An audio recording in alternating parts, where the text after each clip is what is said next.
तो इस वीडियो की मदद से आप जानेंगे कि आप कैसे ही माइक्रोसॉफ्ट एक्सेल एप्लीकेशन का उपयोग कर सकते हैं पैबली कनेक्ट के अंदर। तो हमने हाल ही फिलहाल माइक्रोसॉफ्ट एक्सेल एप्लीकेशन को इंटीग्रेट किया है पैबली कनेक्ट में। तो आप इसको चूज कर सकते हैं एज एप्लीकेशन आपकी trigger as well as action application में। और मेरे इस वीडियो में आप देखेंगे कि मैंने कैसे ही दो वर्कफ्लो क्रिएट की है, जहां पर पहले तो मैंने उसको ट्रिगर एप्लीकेशन की जगह पर रखा है, जहां पर मैं जब भी कोई न्यू डेटा ऐड करता हूं मेरे माइक्रोसॉफ्ट एक्सेल की एप्लीकेशन में, तो उसके ऐसा होते ही वो मेरी एक्शन एप्लीकेशन में उसके डेटा को ऑटोमेटिकली ऐड कर देता है। तो वो एप्लीकेशन कुछ भी हो सकती है। मैं उपयोग कर रहा हूं एक CRM एप्लीकेशन का, आप कोई भी दूसरी एप्लीकेशन का उपयोग करते हुए उसमें ये डेटा ऐड कर सकते हैं। और जो मैंने दूसरी वर्कफ्लो क्रिएट की है, इसके अंदर मैं उसको एक्शन एप्लीकेशन की जगह पर यूज कर रहा हूं। और इसमें हो ये रहा है कि मैं जब भी मेरी ट्रिगर एप्लीकेशन से कोई डेटा रिसीव करता हूं, जैसे कि मैं कोई फॉर्म सबमिशन डेटा रिसीव करता हूं मेरी ट्रिगर एप्लीकेशन से, तो उसके ऐसा होते ही वो ऑटोमेटिकली ऐड कर देता है उसको मेरे माइक्रोसॉफ्ट एक्सेल एप्लीकेशन की रो में। तो ये सब कैसे होता है आइए देखिए। तो प्रोसेस को शुरू करने के लिए आप अपने ब्राउजर पे लिखिए pably.com/connect, देन एंटर कर दीजिए। एंटर करते ही ये ले आएगा आपको पैबली कनेक्ट के लैंडिंग पेज पे, जहां पर अगर आपने पहले कभी कोई अकाउंट क्रिएट नहीं करा है तो प्लीज इस साइन अप फ्री बटन का उपयोग करते हुए फ्री में एक अकाउंट क्रिएट कर लीजिए। और अगर आप पहले से ही हमारी सर्विसेज का उपयोग कर रहे हैं तो साइन इन पे क्लिक कीजिए। साइन इन पे क्लिक करते ही ये ले आएगा आपको पैबली के ऑल एप्स सेक्शन की ओर, जहां करेंगे access now to Pabbly connect. और ऐसा करते ही आप फाइनली आ जाएंगे इसके अकाउंट के डैशबोर्ड पे, जहां आप करेंगे क्रिएट वर्कफ्लो। और पहले इस वर्कफ्लो को कोई नाम देंगे, for example MS Excel to lead squad automation. Okay, तो मेरे इस वर्कफ्लो में मैं आपको बताने वाला हूं कि मैं कैसे ही MS एक्सेल को एज ए ट्रिगर यूज कर रहा हूं, और उसमें कर ऐसा रहा हूं कि जब भी कोई नया डिटेल ऐड हो, कोई न्यू लीड डिटेल ऐड हो, तो वो एक लीड क्रिएट कर दे मेरे लीड स्क्वाड के CRM अकाउंट में। तो आप आपके वर्कफ्लो को कोई भी नाम दे सकते हैं, देन क्रिएट पे क्लिक कीजिए। और क्रिएट पे क्लिक करते ही ये ले आएगा आपको पैबली कनेक्ट के ट्रिगर और एक्शन विंडो की ओर, जहां पर ट्रिगर एप्लीकेशन कहती है जब ऐसा होता है। अब क्या होता है, जब भी हम किसी एप्लीकेशन में डेटा रिसीव करते हैं तो यहाँ क्या हो रहा है, हमारी उस पर्टिकुलर एप्लीकेशन में डेटा आ रहा है, तो वो बन जाएगी हमारी ट्रिगर एप्लीकेशन। और ऐसा होने पे एक्शन एप्लीकेशन कहती है तो ऐसा करो।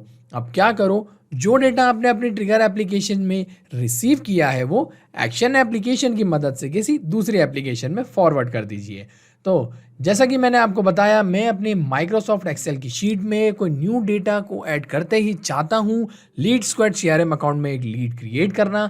तो उसके लिए यहां पर मैं ट्रिगर एप्लीकेशन में चूज करूंगा माइक्रोसॉफ्ट एक्सेल को, और उसको चूज करते ही यहां मुझे मेरा ट्रिगर इवेंट चूज करना है न्यू रो इन वर्कशीट, कि जब भी मेरे द्वारा क्रिएटेड वर्कशीट में कोई न्यू रो डेटा ऐड हो तब ये ट्रिगर काम करें। तो ऐसा करते ही मैं कनेक्ट पे क्लिक करूंगा, देन करूंगा add new connection, connect with Microsoft Excel. तो मैं आपको बता दूं कि मैंने पहले ही माइक्रोसॉफ्ट एक्सेल के अकाउंट को मेरे इस ब्राउजर में लॉगिन कर रखा है। तो बस सिंपली मैं येस पे क्लिक करूंगा, और ऐसा करते ही मेरे ये माइक्रोसॉफ्ट एक्सेल का ऑथोराइजेशन सक्सेसफुल हो जाएगा। और सक्सेसफुल होते ही यहाँ पर मुझे ये कह रहा है सिलेक्ट करने को वर्कबुक को। तो मैं आपको बता दूं, मैंने मेरे अकाउंट में ही ना जाने ही कितनी सारी वर्कबुक क्रिएट करी है। उसमें से एक वर्कबुक मैंने क्रिएट की है with the name new leads. ठीक है, इसके अंदर मैंने जो फील्ड्स रखी हैं वो है first name, last name, email और फ़ोन नंबर। और आप कुछ लीड का डेटा इसमें ऑलरेडी देख भी सकते हैं। तो मैं चाहता हूं कि मैं जब भी इसमें कोई न्यू रो ऐड करूं तो उसके ऐसा होते ही वो मेरी एक्शन एप्लीकेशन में जो कि है लीड स्क्वाड, उसमें एक लीड क्रिएट कर दे। तो उसके लिए पहले मैं यहाँ पर मेरी इस पर्टिकुलर वर्कफ्लो को सर्च करके सिलेक्ट कर लेता हूँ।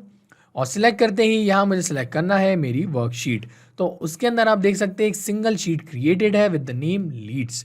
एक से ज़्यादा वर्कशीट होती और उसमें ही डेटा ऐड करना होता तो मैं उसको भी यहाँ ड्रॉप डाउन ऑप्शन से सिलेक्ट कर सकता था। बस सिंगल वर्कशीट होने की वजह से इसने ऑटोमेटिकली ही इसको फैच कर लिया है। अब ऐसा करते ही मैं करूँगा एक save and send test request. तो save and send test request करते ही आप देखेंगे यहाँ पर मुझे रिस्पॉन्स मिल जाएगा। तो आप ये रिस्पॉन्स देख सकते हैं जो है मेरी रो इंडेक्स 3 का। ये जो रो है उसके अंदर जो डेटा एडेड है उसका रिस्पॉन्स यहाँ पर इसने कैप्चर कर लिया है। तो ये रिस्पॉन्स को बेसिस पे मैं एक लीड क्रिएट करना चाहता हूँ लीड स्क्वाड के CRM अकाउंट में। तो ऐसे ही आप कर सकते हैं कि जब भी कोई न्यू रो आप उसमें ऐड करें फिर करें save and send test request तो आपको यहाँ पर डेटा मिल जाएगा। तो वो मैं आपको बता दूं, आप यहाँ न्यू डेटा ऐड करके भी कर सकते हैं। तो यहाँ मैं जैसे कि मान लीजिए एक न्यू डेटा क्रिएट करता हूँ टेस्ट फर्स्ट नेम डाल के और लास्ट नेम यहाँ पर मैं डाल देता हूँ एग्जाम्पल और यहाँ पर एक ऐसा ही टेस्ट एग्जाम्पल 78@example करके एक ऐसे ही डमी आईडी ऐड कर देता हूँ और वैसे ही एक डमी नंबर भी डाल देता हूँ मैं जो एग्जिस्ट नहीं करता है। ठीक है, तो यहाँ मैंने एक न्यू डेटा ऐड कर दिया है इस मेरी शीट में। तो मैं वापस आता हूँ मेरे पैब्लिक एनए की वर्कफ्लो की और करता हूँ एक save and send test request.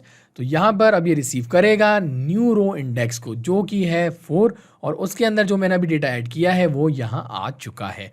ठीक है, तो आप ट्रिगर एप्लीकेशन में जब इसको चूज़ करें आपकी वर्कबुक सेलेक्ट करें और जो भी आप वर्कशीट सिलेक्ट कर रहे हैं, ऐसा करने के बाद जो भी उसके अंदर आप डेटा ऐड करेंगे उसको आप सेव इन सेंड टेस्ट करते हैं यहाँ पे उसका डेटा रिसीव कर सकते हैं और फिर आपकी एक्शन एप्लीकेशन में इसको आप ऐड कर सकते हैं। तो मैं कर रहा हूँ लीड स्क्वाड में, तो यहाँ चूज़ कर लेता हूँ मैं लीड स्क्वाड को और एप्लीकेशन चूज़ करने के बाद यहाँ पर जो मेरा एक्शन इवेंट है वो मैं चूज़ करूँगा क्रिएट और अपडेट लीड।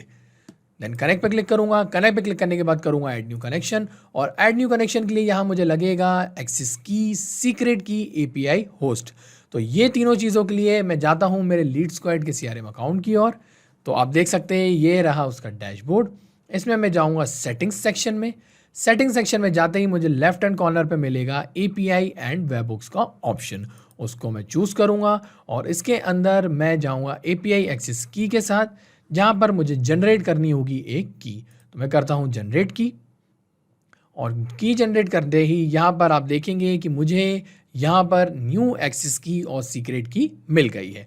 तो मैं इस एक्सेस की को सिलेक्ट कर लेता हूँ, सिलेक्ट करके करता हूँ कॉपी और देन अपनी वर्क फ्लो में एक्सेस की के ऑप्शन में इसको पेस्ट कर देता हूँ।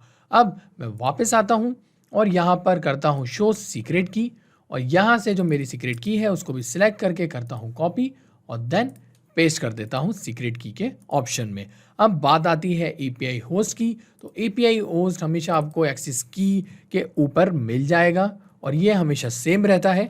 तो आप इसको भी कॉपी कर लीजिए और यहाँ पेस्ट कीजिए, देन कीजिए सेव। तो ऐसा करते ही यहाँ पर लीड स्क्वाड अकाउंट है उसका भी जो ऑथराइजेशन है वो सक्सेसफुल हो जाएगा और ऐसा होते ही आपको वो डिटेल्स मिल जाएंगी, वो फील्ड्स मिल जाएंगी जिसमें आप मैप करेंगे आपके ट्रिगर रिस्पॉन्स का डेटा। और ऐसा करते ही आप जब भी करेंगे save and send test request तो आप देखेंगे कैसे ही लीड क्रिएट हो जाएगी आपके लीड स्क्वाड के CRM अकाउंट में। तो यहाँ पर ये कनेक्शन स्टैब्लिश हो चुका है और ऐसा होते ही यहाँ पर इसने मुझे कुछ फील्ड्स दे दिए हैं जो कि है first name, last name, email, phone number और बाकी की डिटेल्स। तो मैंने इसी की बेसिस पे मेरे माइक्रोसॉफ्ट एक्सेल की स्प्रेडशीट में जो कॉलम्स है वो क्रिएट किए थे। तो उसमें से 4 कॉलम है, एक first name, last name, email और फ़ोन नंबर। तो उसकी ही डिटेल्स यहाँ पर मैं ऐड करूँगा। तो डिटेल्स ऐड करने के लिए सिंपली मैं इसको सिलेक्ट करूँगा और सिलेक्ट करते ही यहाँ मुझे ड्रॉप डाउन ऑप्शन मिल जाएगा माइक्रोसॉफ्ट एक्सेल का जो कि ट्रिगर में मैंने चूज़ किया है और उसको मैं सिलेक्ट करता हूँ। सिलेक्ट करने के बाद मैं जो पर्टिकुलर फर्स्ट नेम है उसको सिलेक्ट कर लेता हूँ, ऐसे ही लास्ट नेम और देन ईमेल एड्रेस ये रिक्वायर्ड है। देन मेरे पास फ़ोन नंबर भी है तो वो भी मैं यहाँ मैप कर लेता हूँ। बाकी कोई डिटेल्स मेरे पास है नहीं, अगर आपके पास है तो आप यहाँ पर उसको मैप कर सकते हैं या फिर चाहे तो सिंपली लिख भी सकते हैं। ऐसा करने के बाद मैं जैसे ही करूँगा save and send test request तो आप देखेंगे कैसे ही ये क्रिएट हो जाएगी एक लीड मेरे लीड स्क्वाड के CRM अकाउंट में। उससे पहले मैं आपको ले चलता हूँ मेरे मैनेज लीड सेक्शन की और लीड स्क्वाड की, और इसमें बता देता हूँ कि करंट में कोई भी लीड है नहीं मेरे पास। दैट मीन्स ये होने वाली है मेरी एक लेटेस्ट लीड। तो मैं आता हूँ और करता हूँ save and send test request, और ऐसे करते ही यहाँ मुझे रिस्पॉन्स मिला है स्टेटस सक्सेस। तो चलता हूँ लीड स्क्वाड के CRM अकाउंट की और करता हूँ उसको एक बार रिफ्रेश, और रिफ्रेश करते ही आप देखेंगे इसके अंदर वो जो पर्टिकुलर लीड है वो ऐड हो चुकी है। ओपन करके दिखा देता हूँ। यही नाम रखा था मैंने, टेस्ट एग्जाम्पल, और ये ईमेल एड्रेस था, और ये जो मोबाइल नंबर जो मैंने ऐड उसमें किया था, ये सारी डिटेल्स जो थी उसके बेसिस पे ये लीड क्रिएट हो चुकी है। तो मैं आता हूँ अपनी वर्कफ्लो की ओर, और इस पहली वर्कफ्लो को मैं यहाँ पे सेव कर देता हूँ। यहाँ ये वर्कफ्लो सेव हो चुकी है, और मैं आपको बता दूं कि माइक्रोसॉफ्ट एक्सेल का जो ट्रिगर है वो है एक पोलिंग बेस्ड ट्रिगर। इसका ये मतलब हुआ कि ये हर 8 घंटे में चेक करता है हमारे डेटाबेस को, और उसके बाद जब भी कोई नया डेटा ऐड होता है तो वो उस टोटल डेटा को हमारी एक्शन एप्लीकेशन में ऑटोमेटिकली ऐड कर देता है। पर अभी मैं यहाँ पर आपको जब ये वर्कफ्लो क्रिएट करके बता रहा हूँ, तो उस वक्त आपने देखा कैसे डेटा ऐड हुआ save and send test request करने से। बट रियल टाइम में भी जब भी मैं कोई नया डेटा ऐड करूँगा तब वो ऐड हो जाएगा मेरी एक्शन एप्लीकेशन में। तो आप भी बिल्कुल ऐसा परेशान नहीं होइएगा कि नहीं यहाँ पर ये डेटा ऐड नहीं हो रहा है, आपको थोड़ा इंतज़ार करना पड़ेगा, और इंतज़ार करने के बाद डेटा ऑटोमेटिकली ऐड हो जाएगा। बस आपको उसके लिए आपकी ये वर्कफ्लो को ऑन रखना ही है। तो मैं एक खास बात आपको बता दूं कि अभी यहाँ पर ये जो मैंने वर्कफ्लो क्रिएट करी है इसका जो लिंक है वो मैं अपने इस वीडियो डिस्क्रिप्शन के साथ ऐड करने वाला हूँ, ताकि आप इसको फ्रीली ओपन करके देख सकें, और अगर आप चाहते हैं सेम वर्कफ्लो क्रिएट करना तो आप इसको क्लोन करके इंस्टेंटली क्रिएट भी कर सकते हैं। अब यहाँ पर ये तो मैंने आपको दिखाया कि कैसे मैंने माइक्रोसॉफ्ट एक्सेल को ट्रिगर एप्लीकेशन की जगह पे चूज़ किया। पर क्या अगर मैं एक्शन में उसको चूज़ करना चाहूँ तो उसके लिए क्या करना होगा? तो मैं वापस जाता हूँ मेरे डैशबोर्ड की ओर, और इस बार मैं एक न्यू वर्कफ्लो यहाँ क्रिएट करके आपको दिखाऊंगा। तो यहाँ पर मैं जो न्यू वर्कफ्लो क्रिएट कर रहा हूँ उसको नाम देता हूँ as Typeform to MS Excel.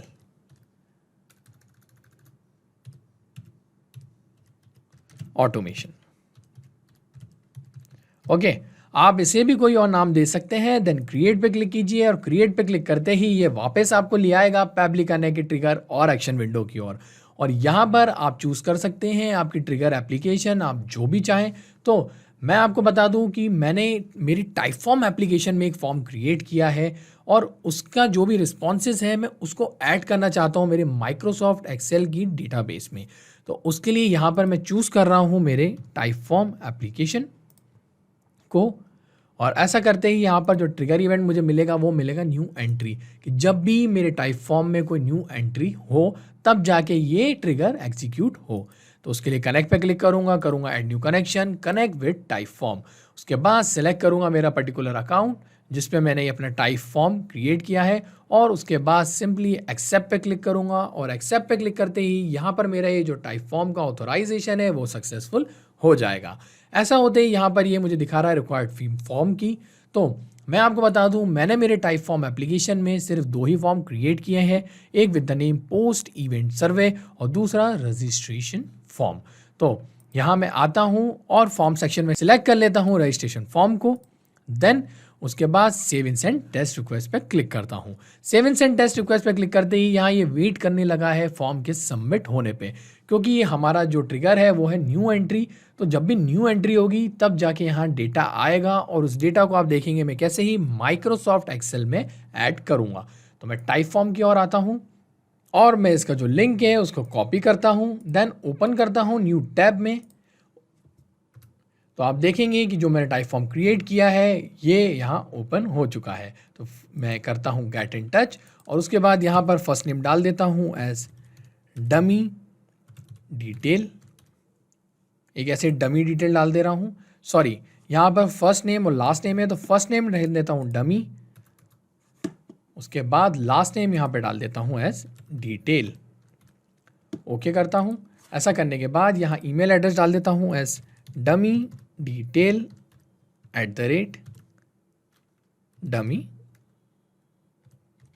.com। Then okay पे क्लिक करता हूँ। यहाँ कॉन्टैक्ट नंबर की बात हो रही है तो एक ऐसा नंबर डाल देता हूँ जो एग्जिस्ट नहीं करता है। ओके, तो यहाँ पर मैंने एक ऐसे रैंडम नंबर डाल दिया है। देन ओके पे क्लिक करता हूँ। अभी कह रहा है कि वैलिड नहीं है नंबर, तो कुछ और ट्राई करता हूँ। देन ओके पे क्लिक करता हूँ और यहाँ पोजीशन की बात आती है तो मैं यहाँ पोजीशन डाल देता हूँ कि वो अप्लाई कर रहे हैं किसी अकाउंटेंट की पोजीशन के लिए, कि अकाउंटेंट की पोजीशन के लिए वो अप्लाई कर रहे हैं। देन सबमिट पे क्लिक करता हूँ। तो सबमिट पे क्लिक करते ही आप देख सकते हैं यहाँ पर ये मेरा फॉर्म फिल हो चुका है और ऐसा होते ही यहाँ पर इसका रिस्पॉन्स भी आप देख पाएंगे। तो आप देख सकते हैं कैसे ही मेरी ट्रिगर एप्लीकेशन में इसका रिस्पॉन्स भी आ चुका है। तो यही डिटेल्स थी, जो डमी उनका नाम डाला था मैंने, डमी ईमेल एड्रेस जो है, यही कॉन्टैक्ट नंबर और जो अकाउंटेंट की पोजीशन। अब मैं इसका डेटा ऐड करना चाहता हूँ माइक्रोसॉफ्ट एक्सेल एप्लीकेशन में, तो उसके लिए यहाँ चूज कर लेता हूँ एप्लीकेशन को, माइक्रोसॉफ्ट एक्सेल, और यहाँ जो एक्शन इवेंट है वो मैं सिलेक्ट करूँगा add row to worksheet. Then connect पे क्लिक करूँगा करूँगा add new connection, connect with Microsoft Excel. तो आप जानते ही है पहले ही मैं लॉगिन कर चुका हूँ मुझे मेरे क्रोम ब्राउज़र में इसको, तो सिंपली येस पे क्लिक करूँगा और वापस से इसका जो ऑथोराइजेशन है वो यहाँ सक्सेसफुल हो जाएगा। ऐसा होते ही इस बार मुझे यहाँ पे सिलेक्ट करनी है मेरी वर्कबुक।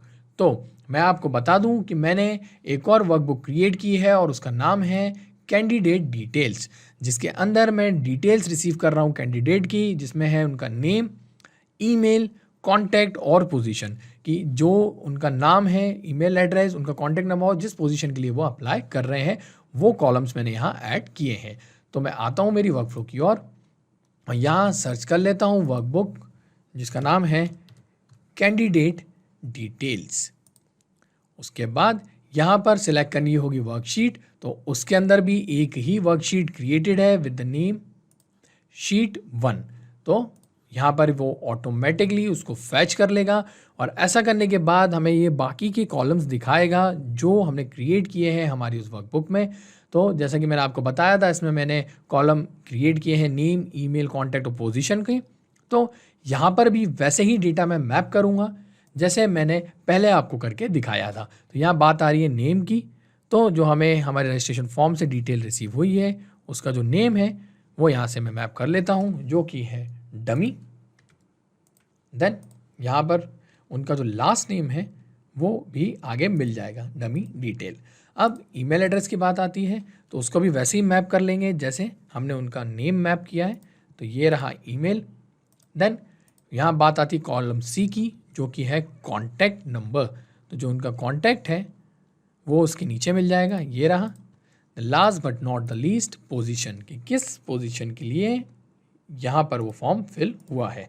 तो यहाँ पर सारी डिटेल्स मैप कर दी है और आप देख सकते हैं कि इसके अंदर ये वाली जो डिटेल है जो अभी मैंने क्रिएट करी है, आपको फिर से दिखा देता हूँ मैं, जिसमें इनका नेम है डमी डिटेल और डमी डिटेल नाम भी है। तो आगे दिखा देता हूँ यहाँ पे कि कोई डमी डिटेल करके नेम है नहीं, ना ही डमी डिटेल करके कोई यहाँ ईमेल एड्रेस है। तो मैं जैसे ही करूँगा यहाँ पर भी save and send test request, तो आप देखेंगे इस पर्टिकुलर डेटा को ऐड होते हुए मेरे माइक्रोसॉफ्ट एक्सेल की इस पर्टिकुलर वर्कबुक में। तो यहाँ रिस्पॉन्स रिसीव हो चुका है और जो डेटा है वो ऐड हो चुका है।